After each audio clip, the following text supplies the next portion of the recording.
Après 4 ans de mariage, elle découvre que son mari n'a pas d'engin, mais qu'il avait vendu pour devenir millionnaire. Histoire vraie, l'affaire se passe à Paris.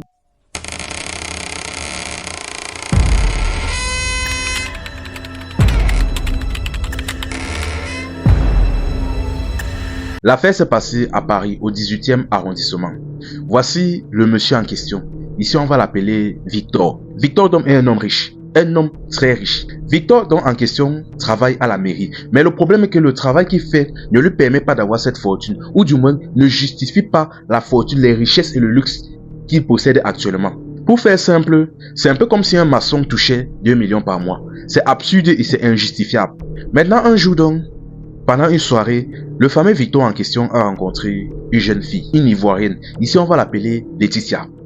Il a rencontré la jeune fille, il a été captivé, ils ont commencé donc à sortir ensemble et ils sont donc entrés en relation. Maintenant, ils sont restés ensemble pendant 3 mois de relation. Sauf que dans les 3 mois de relation, il donnait tout à la fille, il la faisait sortir, il lui donnait absolument tout ce qu'elle voulait, mais à aucun moment, il a demandé à la jeune fille d'avoir des rapports, de pouvoir faire la chose. Chose même qui a étonné la fille. Mais bref, elle recevait de l'argent gratuitement et sans avoir à retirer quelque chose sur elle.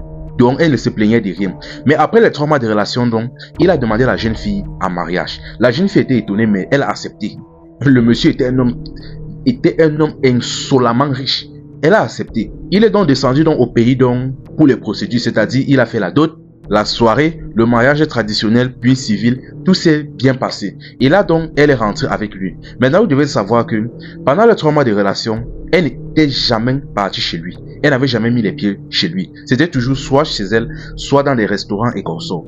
Après dans le mariage, donc, elle est entrée chez le monsieur. Mais quand elle est entrée dans la maison du monsieur, le luxe était abominable. Je dirais même, le luxe était insolent. La femme s'est installée, était contente, ils ont commencé à vivre ensemble. Sauf que ils n'ont jamais consommé le mariage. Famille, likez la vidéo au maximum. Que cette histoire puisse toucher le plus de monde possible. Ils n'ont jamais consommé le mariage. Après 1 an de relation, la femme à un moment dit que mais c'est comment? La femme veut le toucher, il bloque. Elle dit que mais c'est comment? Ça fait 1 an que nous sommes en relation. Mais tu ne m'as toujours pas touché, on n'a encore rien fait. Qu'est-ce qui se passe? Le gars dit que non, laisse, tu sais, je sors toujours, je pars au travail, je rentre, je suis fatigué. C'est les choses qui arrivent. Mais ne t'inquiète pas, je veux trouver un temps libre, on va sortir. La femme a laissé. Mais la chose a continué 1 an, 2 ans, 3 ans, 4e année.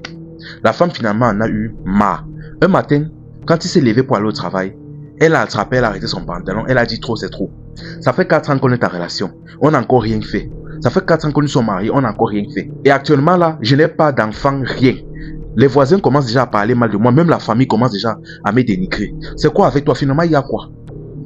Est-ce qu'il y a une femme dehors que tu es en train de traiter avec elle? Je ne sais pas. Le type a fait les problèmes, dit que laisse-moi, ceci, cela. Elle est que je ne te laisse pas. Tant que tu ne me gnoxes pas, tu ne me mougues pas, tu ne pars nulle part. Le type a fait les problèmes. Finalement, il a voulu sortir son téléphone pour appeler la police. Mais la femme a dit, il n'y a pas d'histoire de police ou quoi que ce soit. Elle a pris son téléphone, elle a jeté. Elle a commencé à tirer son pantalon. Lui, il s'est débattu et en se débattant, elle a déchiré le pantalon. Là, maintenant, il n'était plus qu'en sous-vêtements. Sauf que là, elle n'a toujours pas voulu laisser. Elle a continué à faire les problèmes, à tirer. Finalement, tout ce qui restait sur lui s'est déchiré et il était en vêtements d'Adam et Ève. Sauf que là, quand ça s'est retiré, la femme a vu ce qui était en bas. La femme a vu ce qui était en bas. Elle est restée comme ça. Elle regarde en bas. Elle regarde en haut. Elle regarde en bas. Elle regarde en haut. Elle met la main sur la joue. Elle dit que attends. Qu'est-ce qui se passe? Attends. Pourquoi tu n'as pas d'engin? Mais tu es un sorcier? L'homme dit que non, calme-toi. Elle a voulu faire les problèmes. Elle a voulu hurler, faire un scandale. Mais l'homme l'a calmé. Il a dit qu'assieds-toi. Il est parti porter son pantalon. Il s'est assis à côté d'elle. Il a dit que je vais t'expliquer. Ce qui se passe, c'est que, tu sais, avant qu'on ne soit ensemble, je n'avais déjà pas d'engin. Ce qui se passe, c'est que, là, tu sais que je suis très très riche et je travaille à la mairie. Mais le problème est que mon travail à la mairie là ne me permet pas d'avoir ce genre de fortune-ci. En fait, mon travail à la mairie est une couverture. Ce qui se passe, c'est que j'étais parti, ayant marre de la pauvreté, je suis entré dans une secte. Et dans la secte là, il fallait sacrifier quelque chose.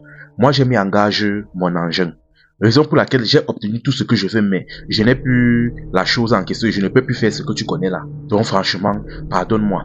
La raison pour laquelle j'étais épousé, c'est parce que malgré que je sois riche et tout, j'étais toujours seul et les personnes, de peur que les personnes ne commencent à parler de moi, à faire du commérage, j'étais épousé rapidement pour fermer les bouches. La femme est responsable, elle dit que non, attends donc tu veux dire que tu m'as pris là-bas pour que je vienne ici, rester ici comme un pot de fleurs.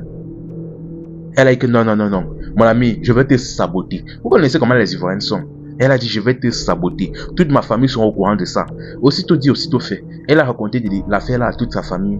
Et par la même occasion, à ses voisins, à ses amis, elle a bousillé la réputation du gars. Et par la même occasion, elle a demandé le divorce. J'aimerais juste dire une chose. Le fait que l'homme soit riche n'est pas un critère pour un mariage. Le fait que l'homme d'abord, l'homme ou la femme soit riche n'est pas un critère de mariage. Vous pouvez chercher quelqu'un, demander comme critère quelqu'un qui est stable financièrement, mais le fait qu'il soit riche n'est pas un critère de mariage. On n'épouse pas quelqu'un après seulement 3 mois. C'est absurde. Voilà 4 ans de sa vie qui est foutu, 4 ans perdus à l'eau, à ne rien foutre. Enfin bref la famille, c'est Dieu qui nous garde, c'est Dieu qui nous protège. C'était Info et Amusement. Ici on s'informe et on s'amuse.